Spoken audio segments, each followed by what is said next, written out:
Kenapa pakcik tak setuju derma organ ni? Ni ada sahabat yang minta ulas. Sebenarnya kalau pakcik buat video khusus ni dan pakcik namakan tesis, dia akan hasilkan pendapat lawan yang pakcik namakan sebagai antitesis.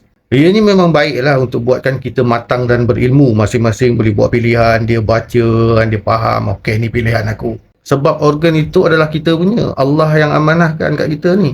Tapi bila buat video macam ni, fokus pakcik yang utama iaitu lawan kuil haram, agama rekaan kasta rendah yang rosakkan alam ni, ganggu perpaduan kita ni, dia akan terganggu lah dengan topik-topik macam ni. Tak apalah. Pakcik share pendapat pakcik, video khusus untuk kali ni tentang derma organ. Dan pakcik tak akan lawan kepada pendapat pakcik ni buat masa sekarang ni lah. Baik, kita terus masuk kepada pengkhususan video kali ini. Kenapa pakcik tak setuju derma organ? Pertama, sains keterlaluan buatkan manusia derita. Cara alami, cara natural ni, dia nampak kejam tapi pantas. Contoh, janin yang rosak. Bila ibu tu mengandung dan janin tu rosak, secara alami, natural ni, dia akan gugur sendiri. Janin tu akan gugur. Body mak ni dia akan reject dan gugur secara alami. Tapi jika ada satu hari nanti muncul sains untuk menyelamatkan janin tu atas pelbagai hujah lah, kemanusiaan lah, apalah, bla bla bla bla lah, janin tu akan selamat lah.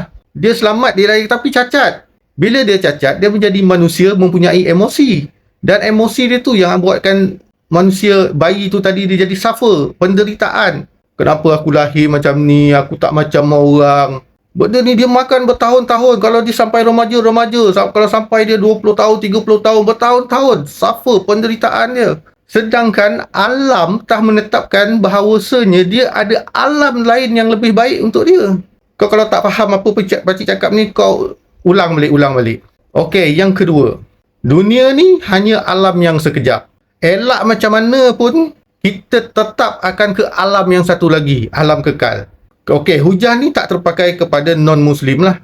Non-Muslim terpulang pada dia nak derma organ ataupun tidak. Tetapi yang Muslim macam pakcik ni, pakcik ada syorkan satu pandangan yang lain. Syorkan dan kau pilih sendirilah. So, dunia ni hanya alam yang sekejap. Dia ada satu lagi alam yang kekal. So, kenapa perlu cari jalan yang untuk kita tangguhkan, dragkan ke alam yang kekal? Sampai kita tebuk mayat orang lain dan ambil organ dia. Sebab kita tak nak ke alam kekal ni gulu keterlaluan. Okay, contohlah. Seorang yang rosak buah pinggang. Ada dua senario dekat sini. Senario pertama, buah pinggang tu dia rosak daripada baby lagi. Kanak-kanak. Jika tak adalah sains dialisis ni, dia akan mati dengan cepat. Nampak kau macam kejam. Apa mati macam cepat? Ini antara perpindahan dua alam. Ya, alam sementara dengan alam kekal. Memanglah kau nampak kejam, tapi sebenarnya tak. Ini natural. Dia hanya melalui satu proses pindah alam dengan segera. Dia tak ada dialisis, tak ada sains dialisis tu. Sebulan 2 bulan matilah. Tapi kalau kau ada dialisis, sains tu lebih kejam. Dia hidupkan budak tu, dia drag budak tu. Tapi budak tu tak boleh main bola, tak boleh berenang, tak boleh berlari. Macam kanak-kanak lain, ada suffer penderitaan emosi. 3 kali seminggu kena duduk depan mesin, cuci darah. Sekali duduk depan mesin 5 hingga 6 jam. Untuk apa kau hidup macam tu? Untuk apa? Untuk puaskan mata dengan hati mak ayah kau. Bahawa anak dia sedang hidup depan mata je.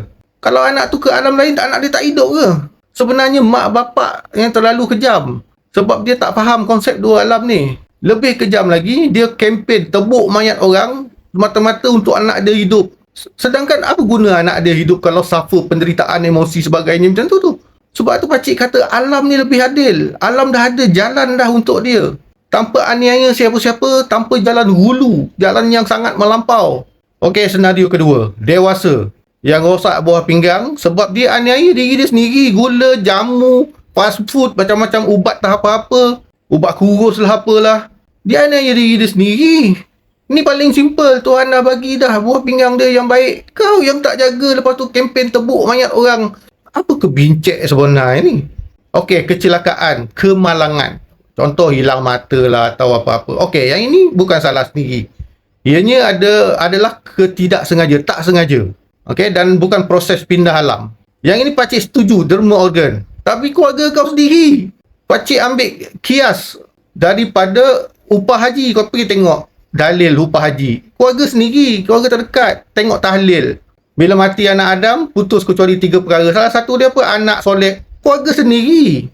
Kalau tak ada keluarga kau yang sanggup, sial apa kau kempen tebuk mayat orang semata-mata kau. Keluarga kau sendiri tak nak. Bila kau kempen tebuk mayat orang, kau dah keluar daripada border, red line ni, akhirnya dia jadi satu industri. Daripada celaka yang kecil tadi, bila kau kemalangan, ianya adalah kecelakaan yang kecil. Tapi bila keluarga kau tak nak derma untuk kau kempen orang lain untuk tebuk, kau telah mewujudkan satu kecelakaan sial yang paling besar. Apa dia? Industri. Inilah menghasilkan sindiket culik orang, lepas tu orang miskin jual organ, lepas tu black market, rasuah untuk pendaftaran, mendapatkan organ-organ, pergi kepada swasta, nampak tak? Kecelakaan kau kecil je sebenarnya, mata je. Mata lah, tulang lah, apalah, kerana ketidaksengajaan, kemalangan, kecil je. Tapi penting diri kau tu punya pasal kau telah mewujudkan sial yang lebih besar. Jadi pendapat pakcik, derma organ adalah hulu, melampau, sains yang melampau. Pakcik takkan pertahankan pendapat pakcik. Jika viral lah pula video ni dan hasilkan komen-komen, korang baca dan ambillah ilmu dari dia. Lepas tu korang buat pilihan korang. Sekian, pakcik tangguh dulu buat derma organ ni. Sebab pakcik sedang buat sesuatu untuk pertahankan kedaulatan dan perpaduan negara pakcik dari agama ciptaan kasta rendah, gerakan politik yang sedang nak ubah struktur dan identiti negara ni pasal kau yang tak nampak, pasal kau tak suk kepartian. Pakcik akan berada dalam satu posisi untuk putuskan kelahiran baru anak-anak Muslim Malaysia yang apologetik dan ritualistik.